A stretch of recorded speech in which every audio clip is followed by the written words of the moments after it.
প্রিয় শিক্ষার্থী বন্ধুরা, তোমরা সকলে কেমন আছো? আশা করি তোমরা সকলে ভালো আছো। আজকে আমি তোমাদের মাধ্যমিকের ইতিহাসের একটি প্রশ্ন আলোচনা করব। দেখতে পাচ্ছ সেকেন্ড সামেটিভ ইভ্যালুয়েশন 2023। তো তোমাদের সুবিধার্থে আমি প্রশ্নটি সংগ্রহ করছি। দেখো, তোমাদের টোটাল মার্কস থেকে 40 নাম্বার, ঠিক আছে? সময় থাকে 1 ঘন্টা 20 মিনিট। তো এই ভিডিওটি কেউ স্কিপ করবে না, প্রথম থেকে শেষ পর্যন্ত দেখতে থাকো। আর এটা কারণ তোমরা এই প্রশ্ন থেকে তোমাদের পরীক্ষাতে যে সমস্ত প্রশ্নগুলি আসবে এখান থেকে হুবহু কমন পেয়ে যাবে। এছাড়া তোমরা বুঝতে পারবে যে কোন কোন অধ্যায় থেকে কী ধরনের প্রশ্ন তোমাদের পরীক্ষায় আসতে চলেছে, ঠিক আছে? দেখো, বিভাগ কয়ে কি বলেছে, না সঠিক উত্তরটি নির্বাচন করে লেখো। এখানে প্রত্যেকটি প্রশ্নের মান থাকবে কিন্তু 1 নাম্বার করে।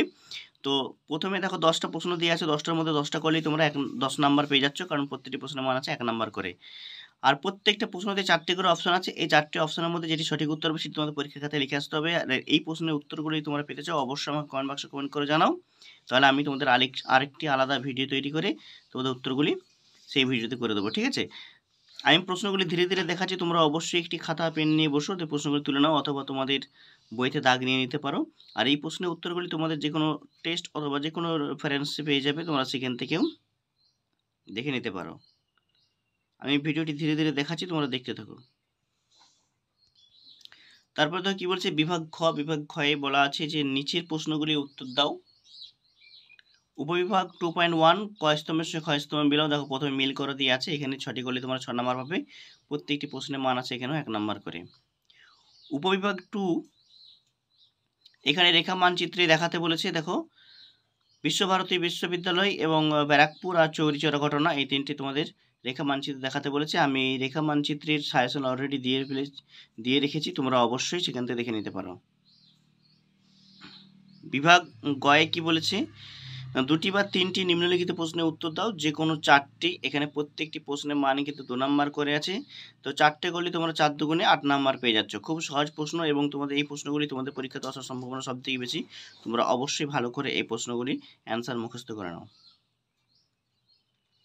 তারপর দেখো, বিভাগ ঘ কি বলেছে, না 7 বা একটি বাক্যে নিম্নলিখিত প্রশ্নগুলি উত্তর দাও, যে কোনো 2টি। দেখো, এখানে প্রত্যেকটি প্রশ্নের মান কিন্তু আছে 4 নাম্বার করে, তো যে কোনো 2টো করলেই তোমরা 8 নাম্বার পেয়ে যাচ্ছ, ঠিক আছে? আমি এই ইতিহাসের সাজেশন খুব সুন্দরভাবে আগে দিয়ে আছে, তোমরা যদি না দেখে থাকো এই ভিডিও ডেসক্রিপশন বক্সে লিঙ্ক দিয়ে দেবো, তোমরা সেখান থেকে দেখে নিতে পারো। তারপরে দেখো, এখানে 3টে প্রশ্ন আছে, 3টের মধ্যে যে কোনো 2টি করতে হবে, তাহলে তোমরা 8 নাম্বার পেয়ে যাচ্ছ। তারপরে বলছে বিভাগ ওতে কি বলেছে, দেখো 5-এর দাগের 15-16টি বাক্যে যে কোনো একটি প্রশ্নের উত্তর দাও।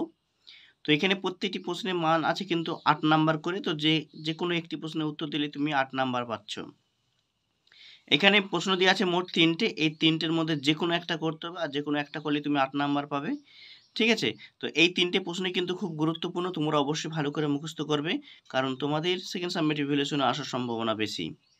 তো বন্ধুরা, এই ছিল আজকের ভিডিওটি কেমন লাগলো তোমরা অবশ্যই কমেন্ট বক্সে কমেন্ট করে জানাও। যদি ভালো লাগে বন্ধুদের মধ্যে শেয়ার করে লাইক করো।